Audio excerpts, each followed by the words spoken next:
Hi there. Thanks, Phil, for the kind invitation to speak to this wonderful group. And I'm happy to be a part of this seminar series for 2021 as we get out of the pandemic, but learn that we gained this amazing capability to connect with one another virtually. And these conferences, including this series last year, was fabulous. And I'm looking forward to all the talks this year as well. I'm going to tell you a little bit about microglia today and an intersection between what we think about microglia and what our lab does with respect to lipid metabolism. A few disclosures up front that are insignificant with respect to the topic of the talk today, except to say that we do get reagent support from Plexicon Daiichi Sankyo. And I may present a few pieces of published data where we used reagents gained through that support. So our laboratory works at the intersection of nutritional excess, inflammation, and metabolic diseases. And this intersection really is seen in multiple tissue contexts. And the intersection sort of is as follows. In the context of genetic risk, people engage in lifestyle specific patterns, and those include their patterns of dietary intake, including fat intake. And in the context of excess nutrient consumption, in particular fat consumption, people who are vulnerable will deposit fat in tissues. In the context of obesity, that's in the adipose tissue. In the context of the vascular wall, that is even beyond cholesterol, triglyceride deposition, within macrophages in the vascular wall. In the context of obesity, we and others have shown that there's lipid deposition in the hypothalamus of the brain, and I'll show you some of those data. And then, of course, hepatic steatosis is, in fact, engorgement of the liver with excess lipid storage. And in the context of this lipid excess, there are, in particular, tissue-specific and infiltrating innate immune cells, myeloid cells, macrophages, and specialized myeloid cell types that are unique to specific tissue environments that interact with this lipid excess to promote a form of inflammation. And it is in the context of this so-called metabolic inflammation that the pathogenesis of a number of disease processes ensues. And we're interested in these disease processes. And today I'll tell you a set of stories that relates to this intersection in the context of the hypothalamus of the brain, and a particular set of myeloid cell types that loosely are termed microglia. Have been really coming to the fore lately with respect to interest in communities outside of classic inflammation and sentinel functions with respect to pathogen sensing. And those additional functionalities that have been described for microglia include circuit refinement, synaptic pruning, neuronal development, learning and memory, as well as regulation of function in the context of specific circuits, most notably for this talk, hypothalamic neurocircuitry. And just shown at the left is a pictorial description of the immense spectrum of morphological parameters within which microglia exist.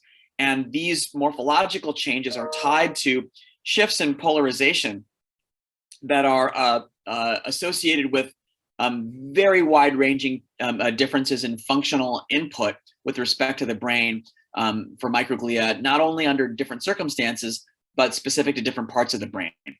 And in addition to this, functional diversity, there are also multiple different subsets of microglia and other myeloid cell types existing within parts of the brain at any given time. And so we're also now understanding that there's immense heterogeneity with respect to subsetting of microglia within the brain. In particular, this is true in the hypothalamus, and I'll show you some of those data as well. So the story begins with the observation initially made by Josh Thaler, working at the time in Mike Schwartz's lab, that in the context of high-fat feeding in mouse, that there is a myeloid cell accumulation and aspects of activation, inflammatory activation, at least by morphology, that are seen within even a few days to a week of initiation of high-fat feeding. And we were able to recapitulate that initial work, which was done in rat, in the context of mouse. And this is just an example of what that looks like. You're looking at the region of the brain that's shown in the schematic at left, which is the mediobasal hypothalamus, the area of the hypothalamus that incorporates the arcuate nucleus, as well as the median eminence. And this region of the hypothalamus is where the core so-called melanocortin circuitry exists. And that includes the POMC expressing neurons, as well as NPY, AGRP, GABA expressing neurons. And these two subsets of neurons exert reciprocal effects on downstream second order neurons. Most notably, these are the MC4R expressing neurons. And then those neurons receiving inputs from POMC and AGRP neurons then project widely to areas within the hypothalamus, as well as areas outside of the hypothalamus, including those that impact reward seeking, as well as areas in the hindbrain that connect then to outflows via the sympathetic nervous system that regulate peripheral metabolism in tissues like the liver, for example, and pancreas. And this circuitry is engaged through peripherally derived inputs that include hormones such as leptin and insulin, very notably, but also nutrients as well, and potentially microbially derived factors that alter the function of POMC and AGRP neurons as well. And this is in addition to gut-derived hormones that interact with these nutrients in terms of signaling to this part of the brain.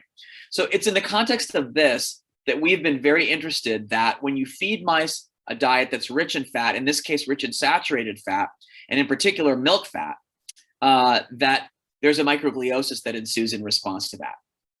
And what's really interesting is that this microgliosis occurs in areas intimately associated with these two key neuronal subsets that I just described, the so-called AGRP neurons and POMC neurons.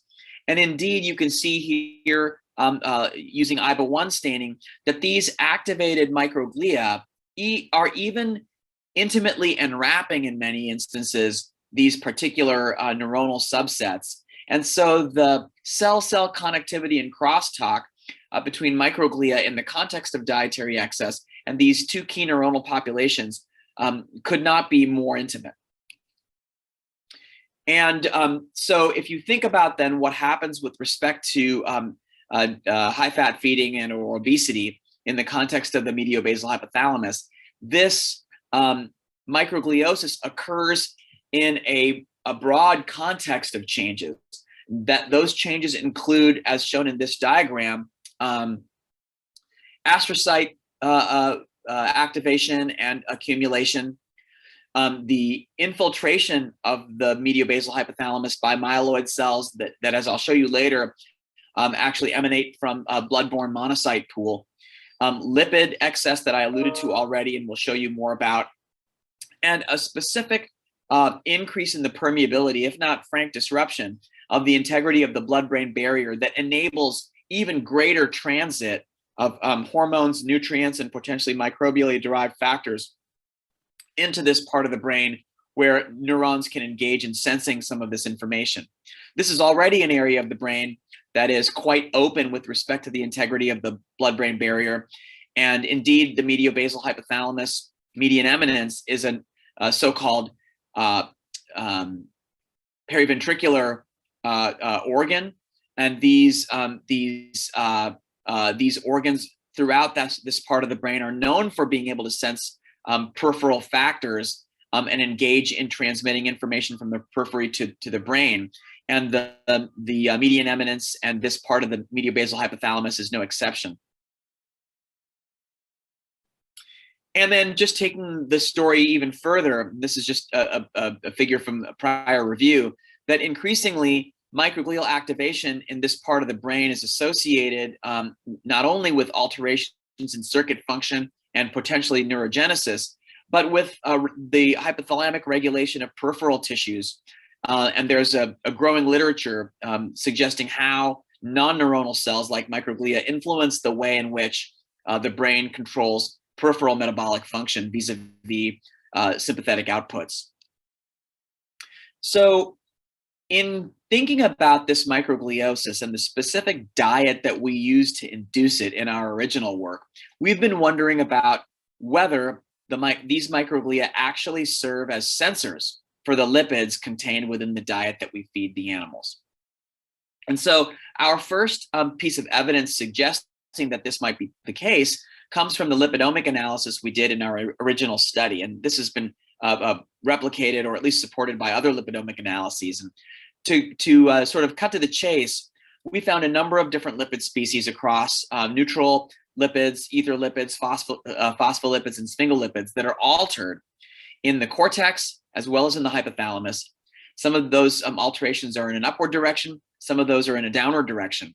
But of all the different lipid species we analyzed in this lipidomic analysis done in collaboration with folks at UC Berkeley, we found that the only lipid species that was upregulated in terms of its abundance, specifically in the hypothalamus with respect to the cortex, in the context of high-fat feeding in the manner that we provided the mice, was C16 palmitate, which is what's shown in the blow-up of the box that I draw at the left in the larger image at the right.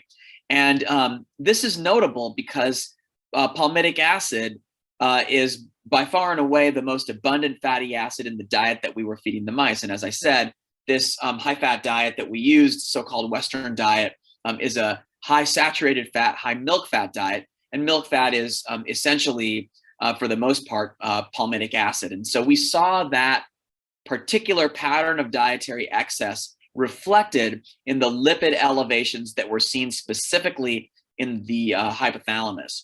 And so the takeaway here is that the hypothalamus reflects the fatty acid composition of the diet that is fed mice when given in excess, much more so than our other parts of the brain when analyzed in aggregate. And in addition to that, what we did was ask whether, well, if dietary lipids find their way into the mediobasal hypothalamus, and if that is associated with microglial activation, is it possible that microglia in this region of the brain might be able to sense lipoproteins? Because after all, the way in which dietary fats first enter the circulation is in the context of being housed within chylomicrons and then delivered to tissues throughout the body. And we know that that delivery largely goes to the adipose tissue. The question we asked is whether it's possible that lipoprotein-associated lipids might be delivered to the mediobasal hypothalamus as well. And so in this study, what we did was, first of all, look at microglia in vitro. And we could see that in panel A, in addition to BODIP signal that we could see in response to loading isolated primary microglia with free fatty acids, in this case, complex to albumin, we also were able to see a signal indicating lipid incorporation into cultured microglia when we loaded them with di-I labeled VLDL. And the red signal in the panel at the right in A reflects the di-I label that was conjugated to these VLDL particles. And so isolated microglia, like most myeloid cell types, are able to take up lipoproteins, lipoprotein-derived lipids at least. Furthermore, we know that this process is lipoprotein lipase dependent because in panel B, as you can see, when we took those cells and treated them with tiloxapol, we could block this di-I label uptake in the microglia, indicating that lipoprotein lipase is necessary for this process. And then translating this to in vivo, we could see that when we infused or injected di-I labeled VLDL into the peripheral veins of mice and then waited a specific amount of time, we could see that di-I label emerge not only in the mediobasal hypothalamus, but specifically within microglia, as shown by the arrows. And this effect was time dependent And we could even see in some cases specific microglial cells that had taken up more than one of these particles, suggesting that they're relatively adept at doing this. And so we know that peripherally circulating lipoproteins can be taken up, and the lipids therefore sensible to microglia, specifically in the mediobasal hypothalamus. We did not see this this abundant entry of lipoproteins in other areas of the brain within this time frame. If we looked at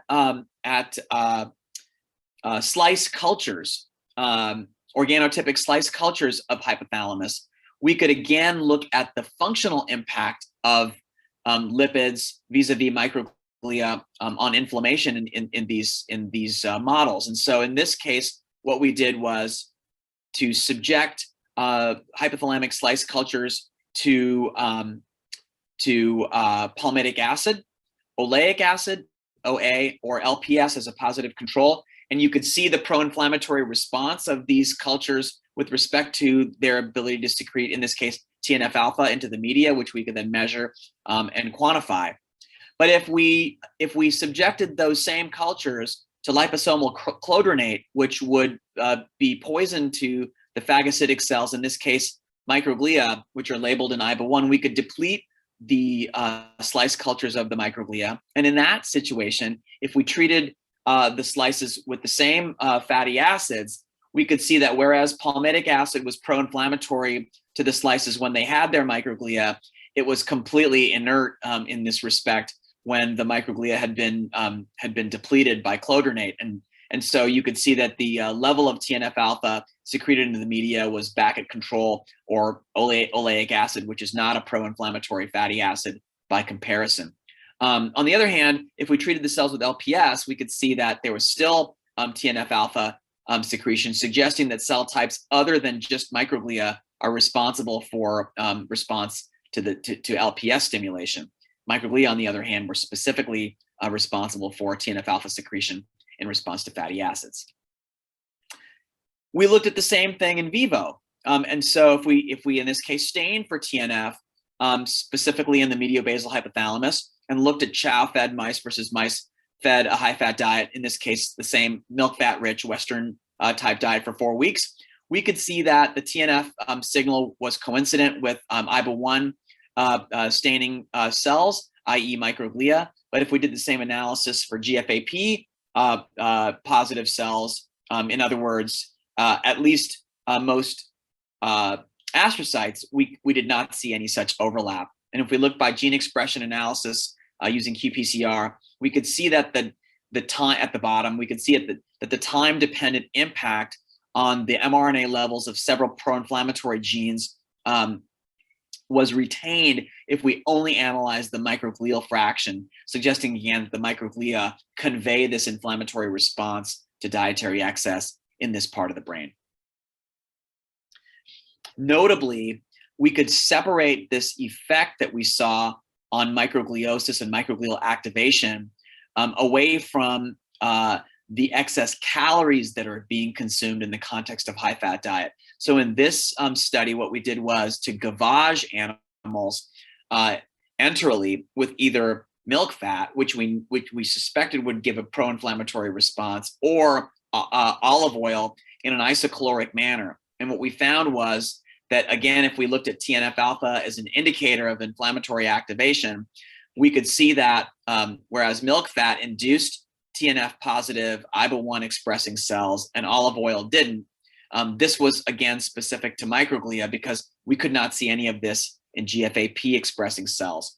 And so the response to high-fat diet, at least with respect to the data from this gavage experiment, is not a function of the calorie excess, but actually a function of the lipid excess, and in particular of the saturated lipid excess. And so we looked at a number of different lipid species that when gavage produced differential responses in the hypothalami of mice, and we found that long-chain saturated fatty acids were the most pro-inflammatory, whereas monounsaturates were the least, and short-chain saturated fatty acids gave an intermediate response.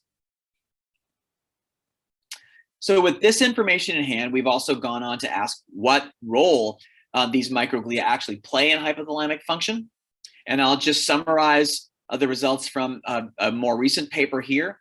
What we found was, and I've already highlighted some of this, that in response to high-fat diet, you see a shift from a more quiescent form of microglia to a more activated form. And in addition to these resident microglia undergoing activation, there's an accumulation of myeloid cells that also includes recruited cells from the blood-borne monocyte pool. And I'll show you data in support of that in a moment. But we went ahead and used two strategies to impair this microglial activation response. One, using a CSF1 receptor inhibitor supplied by Plexicon to us to deplete microglia, so-called PLX5622, or a genetic model where we specifically impaired NF-kappa B dependent signaling specifically in microglia. And in both of those models, we could see that the response to high-fat feeding showed less food intake and a reduced gain in body weight. So in both of these readouts, as well as several others, there was a protection against the effects of high-fat feeding, and that includes leptin responsiveness as well. On the flip side, we used an inducible system where we could forcibly activate NF-kappa B dependent signaling by deleting a repressive factor called A20. And by doing that, we could spontaneously promote increased food intake and commensurate with that increased body weight, and also reduce energy expenditure, thus recapitulating some of the aspects that we would see with high-fat feeding without having to feed the mice any high-fat diet. And so this is just one of the figures from that study. Time zero in this case represents when tamoxifen was given to induce deletion of A20. And you can see with respect to weight gain at left and food intake in a clams environment in the center panel that tamoxifen-induced deletion of A20 specifically in microglia was sufficient to increase food intake and promote body weight gain in these animals. And the energy expenditure data at the right with quantification next to it showed the inducible reduction in energy expenditure as a function of this cell type specific deletion. And the BMT here just refers to the fact that we used a very convoluted approach to produce specificity that involved also bone marrow transplantation of these animals so that we could be assured that we were not deleting A20 in myeloid cell types that emanated from bone marrow derived precursors, but specifically in long-lived cell types, including the microglia, specifically in the brain. And another example of what we saw with this was that just as high-fat feeding reduces the hypothalamic response to leptin administration, we could see that the response to leptin here read out as a pStat3 activation was also blunted. So in the A20 deleted animals, the response to leptin here shown using histologic images was reduced. And if you look at the quantification of all of these images at the right-hand set of graphs, you can see that the response in the A20 deleted mice was far less than what it was in the control animals, suggesting that we could render these animals relatively leptin resistant by this readout simply by activating microglia, which is something that, again, recapitulates what high-fat feeding would normally do after a specific amount of time. So, then, we were left with a conundrum, and now we're getting into some of the newer work. And that conundrum is as follows. If it is the case that microglial activation promotes leptin resistance and a form of inflammatory response that leads to obesity and downstream consequences, then that would suggest that microglial activation in response to dietary excess is a bad actor, and that it's part of disease pathogenesis. But that doesn't really make sense to us teleologically, and it never did, because it would suggest that every time an animal or a person eats fat that they're doing damage to their hypothalamus and inducing an inflammatory response that is bad for them. And when engaged in chronically, that might be true. Animals, mammals in particular, consume saturated fat all the time. And we've evolved over so many millennia the capacity to do exactly this without any deleterious consequences. And so we wondered then, and have been since the last maybe 3 or 4 years now, whether there might be any adaptive roles for diet-induced microglial activation that could explain why this response has been retained over evolutionary time and what purpose it might serve, apart from what we can show it does in the context of chronic dietary excess in specific models of obesity. And so here are 2 examples where you can see a mammalian response to saturated fat consumption, and we might teleologically think of it as an adaptive response. So on the left-hand example is a top of food chain apex predator. This lion has just eaten its fill, and it's eaten so much that it goes into this kind of food coma state. And indeed, other lions in the pride oftentimes will circle around and watch over these animals after they've consumed this much excess, because they're very vulnerable when they're asleep like this after eating so much. And again, because they're apex predators, they eat meat and little else. And so they're consuming saturated fat in excess every time they eat a meal. And yet they've evolved to adapt to this exact pattern of consumption. And so this is a scenario where you would guess that it's not deleterious vis-a-vis microglial activation, which might be happening in the brains of these lions. Another, I think, sort of closer to home example of this principle goes on in newborn pups and newborn mammalian infants from top to bottom, including humans. So in this example, if you get your turn to eat, you'd better be a voracious eater, because you don't know when you're going to come to the front of the line again. If you get to the front of the line and you're lackluster with respect to the amount of milk you drink, you're going to end up being the runt of the litter, and that is selected against.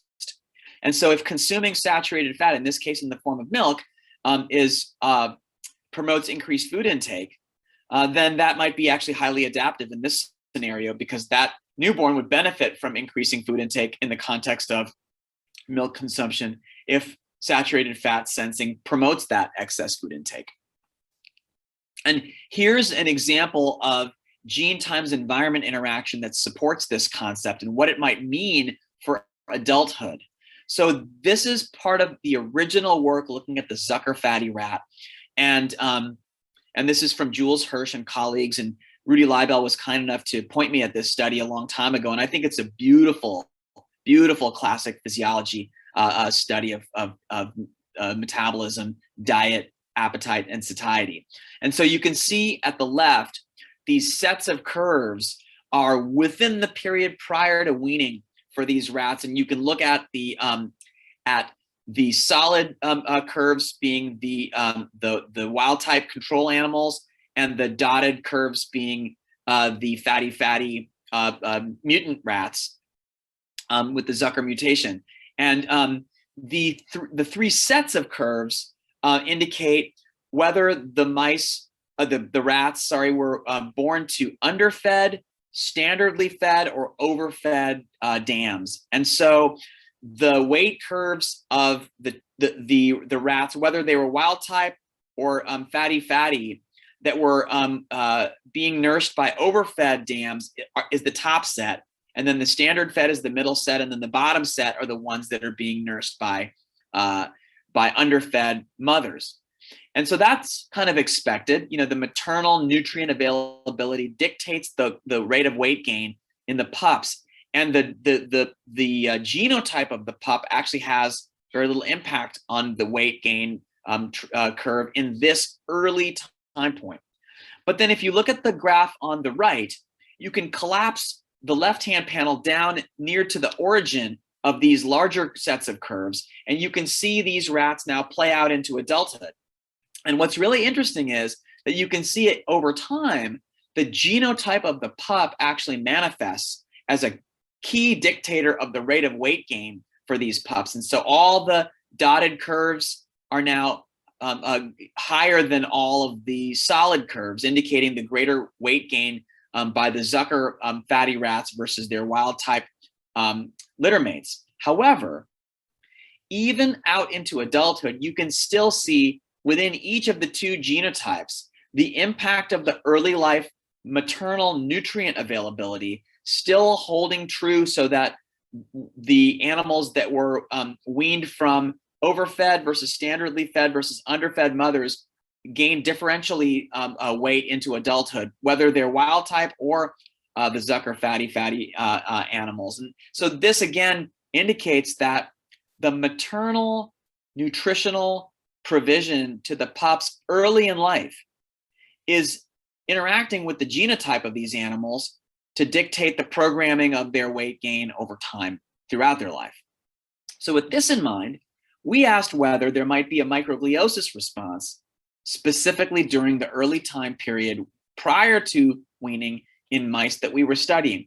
And we saw that this was the case. And I don't know if it's as evident in this set of images, but it peaks out right around P10 to P12. And by P14 to 16, there's a reversion back to a more quiescent microglial state. But there's a very reproducible, very stereotyped microgliosis and shift in morphology towards a more activated morphological, more amoeboid phenotype with the ramifications retracted towards the cell body of these microglia. And again, just like what we saw in adult animals, either fed a high-fat diet or gavaged with milk fat, this microgliosis is confined to the mediobasal hypothalamus. And so we asked, well, what's the functional impact of this microgliosis? We've studied this now in a few different ways, and I'll just show you some of this data. So in this model, we're using a tamoxifen-inducible diphtheria toxin receptor-dependent approach to deplete microglia, specifically during the early life period. And this is just a depiction of the approach that we take with respect to when we give the animals tamoxifen in order to engage the recombination that expresses the diphtheria toxin receptor, and then when we give diphtheria toxin in 3 doses to induce the depletion. And so this is just to show that the depletion is effective. These are IBA1 stained images, and you can see whether you're talking about the hypothalamus or the cortex, this effect of the diphtheria toxin in the appropriate animals is highly effective. And so then we looked at the weight gain of these animals. And so these are the animals that are being analyzed from essentially birth. And so at this early time points, we don't know the genotypes of the animals. We just know that we've given them all diphtheria toxin, and some had a depletion of microglia and some did not, depending on their genotype.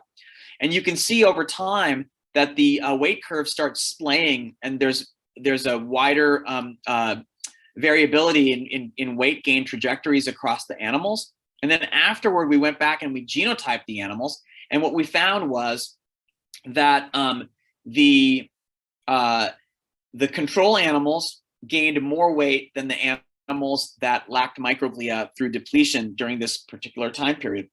And so during a period of time when the animals are consuming nothing but mother's milk, their ability to effectively gain weight in a normal fashion is dependent on the presence of microglia. We've used another strategy, again using a CSF1 receptor inhibitor, this time a commercially available compound, BLZ945, to deplete microglia. And we've done that from P6 to P16, a 10-day period prior to weaning. And this is just, again, now showing the effectiveness using CX3CR1 GFP animals, the effectiveness of this depletion. It's highly effective in this instance. And then the neat thing is that when you stop giving the drug, the microglia repopulate, and you can once again regain a complement of microglia within a few days after discontinuation of the drug. And so you can confine the depletion to the desired period of time. And with this in mind, we've given animals BLZ-945, and we've looked at the weight, and we can see, just like the diphtheria toxin model, that depleting microglia pharmacologically is sufficient to limit body weight gain prior to weaning. And if you look at the body composition of these animals, that lack of weight gain is specifically due to a lack of fat mass gain, with lean mass and length being not different from one another. Oh, let me go back and also just indicate that we know that if you do the same thing after the mice are weaned for 10 days from P21 to P31, we don't see any of this effect on body weight. It is specific to this early life time point. And I think that's very important. And we've done several controls to show the time specificity of this effect. So now, moving forward, when we remove the drug, the microglia come back, as I said, and that happens in all of these mice as well. And after the microglia come back, the body weight curves do normalize within another week or so after that, maybe even less than a week, 5 days from the time of discontinuation of the drug. And then the body weight curves are equal to one another throughout the totality of the first 8 to 10 weeks of life, so far as we've been able to measure. But if we look at these animals, even though they're just fed a chow diet, at 8 weeks, both sets of mice have microglia now. Body weights are similar. The mice that lack their microglia, specifically from P6 to P16, are glucose intolerant as adults versus their corresponding litter mates, which had their microglia throughout their life without ever having them be depleted. And this is just the quantification with area under the curve analysis. And if we do the depletion of microglia after weaning, similar duration of time, but just later in life, we don't see this impact on glucose homeostasis. And this is just showing that the specific effect on GDT, whereas we don't see an effect on ITT, and although the data are still evolving, we don't see an effect so far with pyruvate tolerance tests either. And so during these GDTs, we've also measured insulin, and we can see specifically that the insulin response to glucose is blunted in animals that lacked microglia during this early life window. And we don't see this if we do the same depletion later in life. So there's a reduction in insulin secretory capacity. This is, we think, what lends to the glucose intolerance that these mice experience. And we've, building on some studies that have come out, in particular, a few recent ones, like this one from the Moroglial lab. We've looked at islets, and this work is again ongoing, but I'm going to just show you one piece of data that suggests that there is a programmable change at the level of pancreatic islets. And this just shows staining for tyrosine hydroxylase, indicating that whereas our vehicle-treated mice, the mice that had microglia throughout life until the time in adulthood, here 10 weeks old, when we sacked them and analyzed them, whereas these mice beta cells, insulin-producing cells, do not express tyrosine hydroxylase, which is what you would expect given the identities of these beta cells as insulin-producing cells. The beta cells from animals that did not have their microglia, specifically early in life, they are now reoriented to express tyrosine hydroxylase, suggesting the potential for a compensatory response that is trying to respond to some other alteration in sympathetic innervation and the availability of catecholamines to these animals in their islets. And so now we're doing additional staining work to quantify the specific norepinephrine turnover rates, as well as more deeply the extent of innervation with sympathetic inputs into each islet, across islets in a given pancreas, across multiple mice from these two groups, to look at differences. And so far, we're continuing to find that there are differences in this regard. So we think that microglia are important in programming the autonomic tone to the pancreas, and that is associated with a lack of insulin secretory capacity in vivo. If we study the isolated islets from these animals and do GSIS analysis on them ex vivo, we don't see any specific differences. So we think this is a interorgan crosstalk phenomena that is seen in vivo, but not a cell intrinsic or tissue intrinsic phenomena that can be measured ex vivo. And this is just a summary of that. So in the last few minutes, I want to pivot to one final emerging story from our group. And so this is just summarizing what we now think about these hypothalamic microglia, at least, as physiological regulators, whereas a classical view might have thought of them as undergoing a form of inflammatory activation in response to chronic dietary excess, thus leading to damage and inflammation in the tissue. Our view is that neurons and microglia are constantly engaged in cell-cell crosstalk, and that there may be very adaptive roles for this crosstalk as initiated by nutrients that we consume under circumstances even going back to the beginning of our lives, whereas we can overdrive this crosstalk through chronic nutrient excess, and under these overdriving circumstances, we can see pathological responses.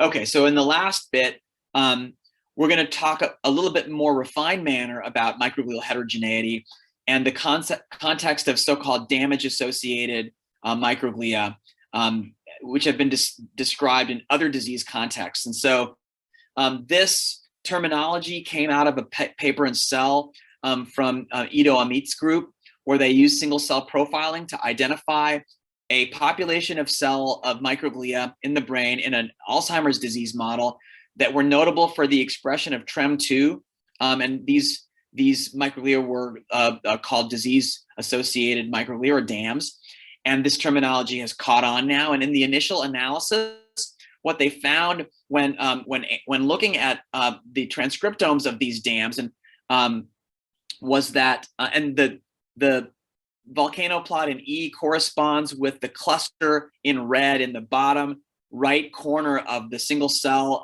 Tisney plot in panel D. When they looked at this cluster more carefully, they found a number of lipid-metabolic genes. And so, for example, ApoE, CD36, TREM2, which is a lipid receptor as well, lipoprotein lipase.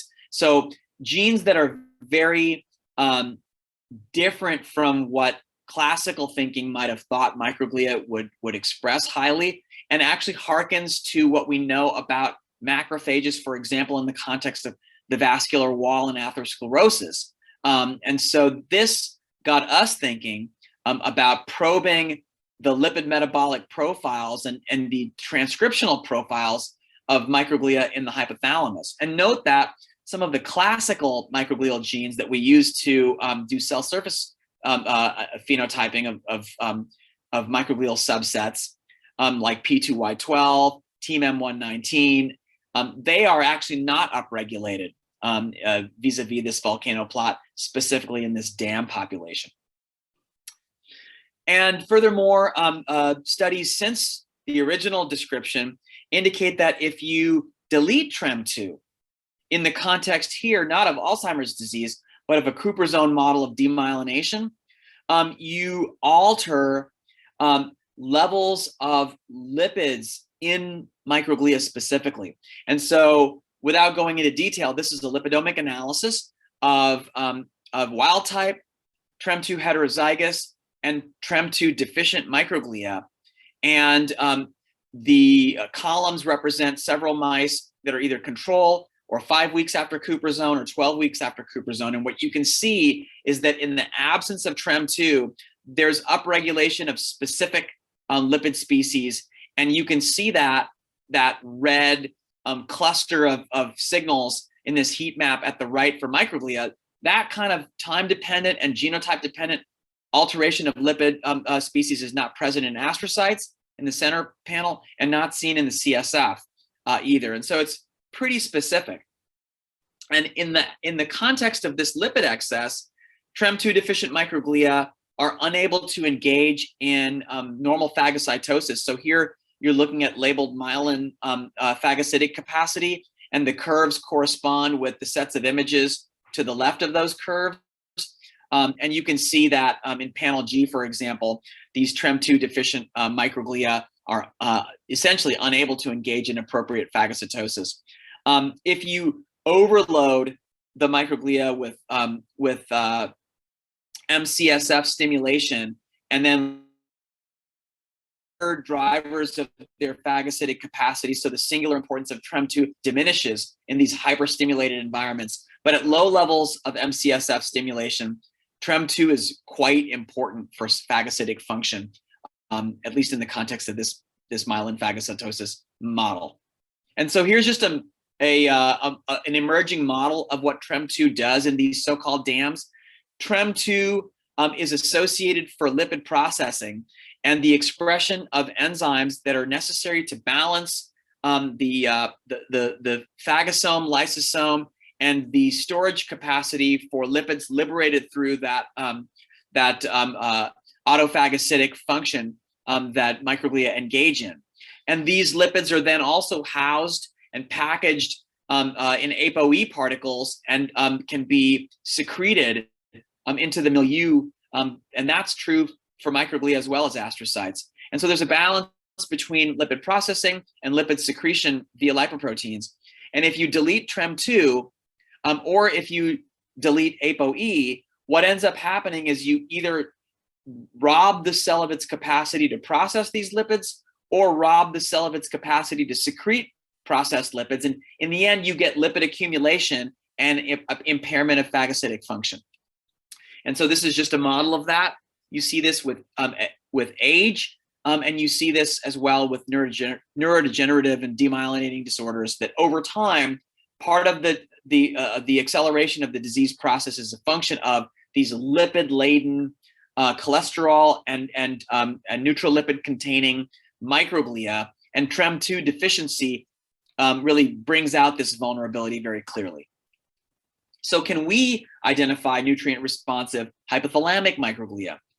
Well, interestingly, when we looked at this microglial response, and again now you can see the response to diet using two different markers of so-called homeostatic microglia, universal markers of CNS resident microglia, P2Y12 on the left, two panels, and Team M119 in the right two images. We're using CX3CR1 GFP mice to broadly identify myeloid cells. And so what you can see is that after 4 weeks of high-fat diet, there are these green cells that are not expressing either P2Y12 or Team M119. There are yellow cells that express both of these markers. And then there are even some more reddish cells that very strongly express P2Y12 and or Team M119. And the point of this slide is to indicate that as you go to the bottom left-hand corner of each image towards the mediobasal hypothalamus and median eminence, you see more of these green-only cells, indicating that they're myeloid cells, but they don't express classical markers of microglia. In this way, they're atypical. And this is another example of a way that we've shown this. And in the interest of time, we've used three markers here. The GFP is indicative of the cell being blood-borne, because this is a bone marrow transplant model where we know that the GFP expressing cells must have come from the blood-borne monocyte pool. CD68 is a pan-myeloid marker, and Team M119 is again a marker for homeostatic resident CNS microglia. And what we find is that the microgliosis in the mediobasal hypothalamus is actually not a function of the expansion of so-called true microglia, looking at the graphs at the right, but rather an increase in atypical myeloid cells that are not coming from the blood, but are not homeostatic true resident microglia, other myeloid cell types that are long-lived within the brain, as well as a significant infiltration into the mediobasal hypothalamus of blood-borne cells. So we know that there's a exceptional heterogeneity inherent in this microgliosis. And because of that, we did single cell analysis, and we're still working on this, but I'll show you some of the preliminary findings now. So this is cortex and hypothalamus, low-fat chow and high-fat milk-fat diet all together. And you can see that there's all these clusters of myeloid cells, CD11b expressing cells that we gain and we can resolve by pooling all of this together. And if we ask, well, what's from the cortex and what's from the hypothalamus, you can see that there are 3 clusters that are specifically hypothalamic and not seen in cortical samples. So there is specificity by brain region in terms of what types of microglia are present in the hypothalamus. And then if we ask that whether the diet has an impact, it too has an impact. And if we overlay that with what's hypothalamic versus what's cortical, there are 2 clusters of hypothalamic microglia, the numbers of which go up specifically with high-fat diet and are not seen on low-fat diet. And those are the clusters that we've numbered 8 and 4 in this image.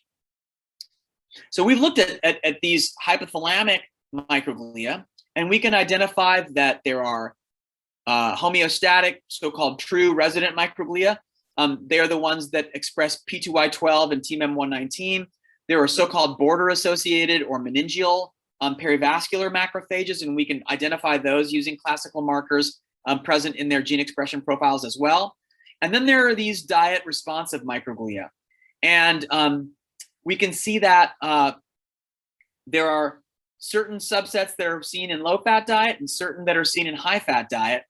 And in particular, there are 2 clusters that we found that are only present, at least expanded by high-fat diet. One of them expresses cytokine chemokine receptors, and inflammatory signaling players that we think are reactive microglia that are more inflammatory in nature. But there's another cluster that expresses metabolic signaling and lipid homeostasis pathways, and we are very interested in this cluster. And here's an example of what's a reactive microglial or myeloid cell-specific expression profile by volcano plot, all kinds of chemokine and other inflammatory standard immunologic markers that you might see in macrophages in many analyses. And then this is the one that we're more interested in. And you can see fatty acid binding protein 4, CD36, SED2. And so we're looking deeper into this cluster. And with that in mind, I'll just tell you that we're now thinking about hypothalamic microglia in response to dietary fat consumption in both the early life model as well as the chronic overconsumption model in adult animals as being like dams in a way. And we're now going to look at these populations with respect to the metabolic alterations that we suspect dams have from other models and see if those same changes are playing out in the microglia. And so with that, I'll stop. Thank the people who did the work in our lab, most notably Martin Valdiarcos, Andrew Folick, Rachel Chang, and we have a great rotating student, Rachel Rock, in the lab as well, and a number of collaborators at UCSF and around the country for insights as well as reagent support. I'm happy to stop and take any questions. Thank you.